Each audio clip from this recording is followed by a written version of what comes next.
Joe Lauzon versus Cowboy Cerrone. Guys, what's going on here, right? Because there's this elephant in the room and nobody's speaking about it. Is this a case where the loser leave town, but the winner leave town? And we've never had a match in history marketed that way, advertised to us, never seen a fight where one of the athletes was going to have his last contest, let alone both of them have their last contest, and they make it onto the main card. But these guys are veterans. These guys deserve something special, something different. But is that what's going on here? And I would tell you, there's a way that Cowboy wants to perform, not the outcome. That's why Cowboy never cares about the opponent.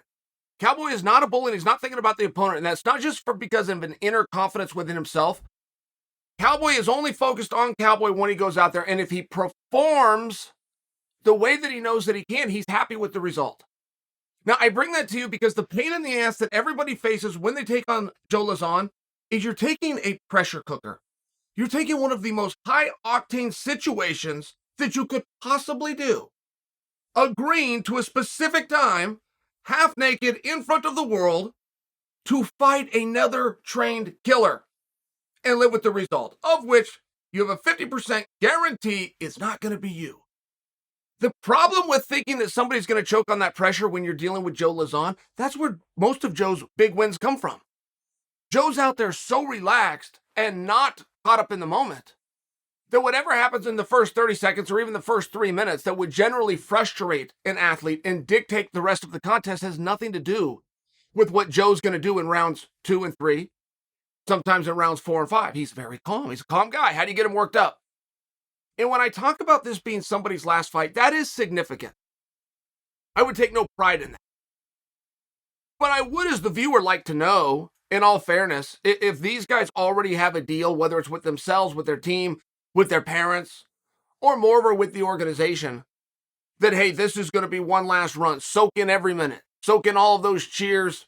Enjoy that walkout music. Whatever that process is that captivates and is seductive and keeps bringing these athletes back, I would like to know that. And I don't have a problem with it, by the way.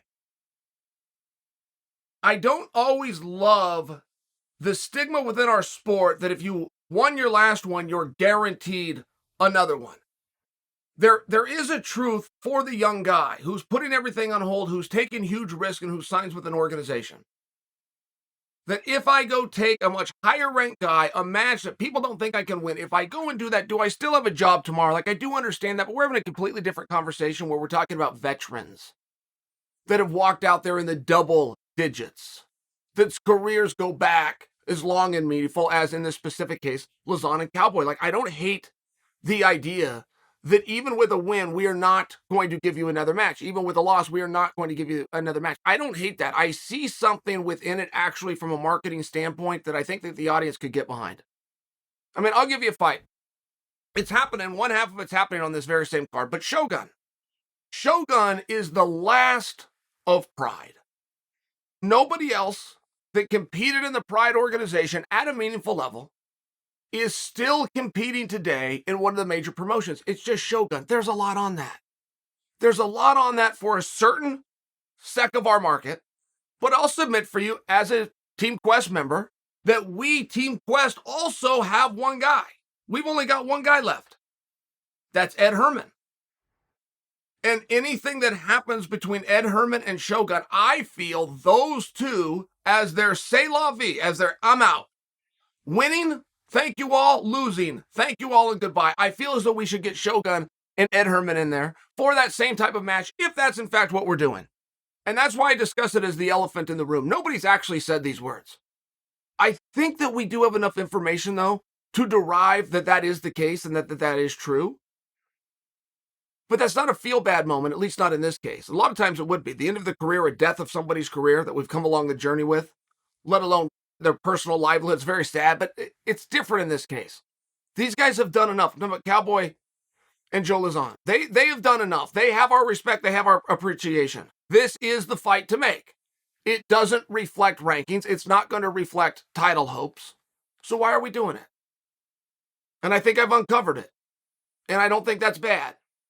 I think it's a wonderful thing, and if that's a new stigma that comes in our sport where a guy does know what his last fight is, and he's not just hanging on just W's and L's, I think it's something we'd all understand. I think it's something we'd all be okay with. And I'm just going to pin this up with saying if that is in fact what we're doing, let's get Shogun versus Ed Herman.